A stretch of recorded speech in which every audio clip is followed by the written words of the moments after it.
On January 3rd, 2026, the United States bombed target in Venezuela, seized the country's president, and flew him to New York. No UN approval, no coalition, no explanation. That's when something much bigger changed.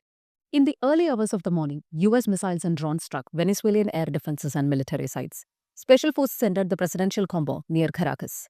Within half an hour, Nicolas Maduro and his wife were in custody. By the end of the day, they were standing in Manhattan courtroom. It was the most dramatic US military action in Latin America since the Panama invasion of 1989. This isn't just about Venezuela. It's about what happens when the most powerful country in the world stops pretending that international law actually constrains it.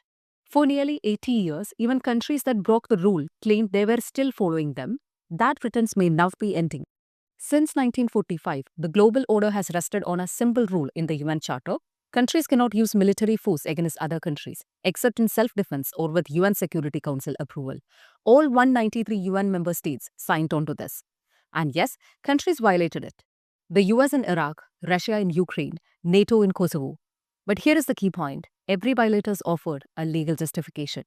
Self-defense, humanitarian necessity, weapon of mass destruction. Even weak arguments mattered because they acknowledged that rules existed. This time was different.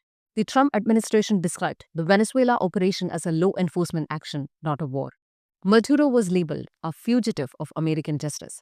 President Trump said the US would oversee Venezuela's transition and gain access to its oil as reimbursement.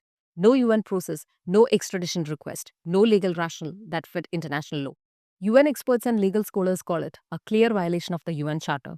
The UN Secretary General warned of a dangerous precedent.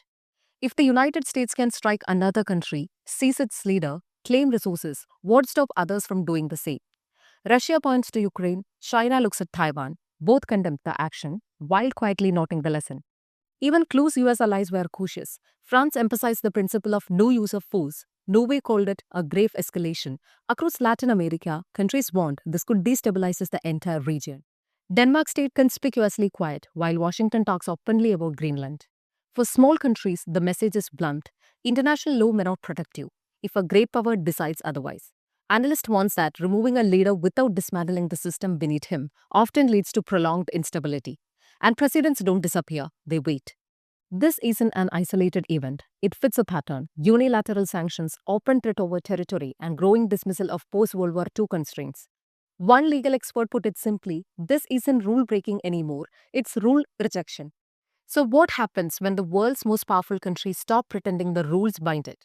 For 80 years, the global system survived because even the strong accepted limits. That calculation is changing. What replaces it, restraint or raw power, depends on what happens next.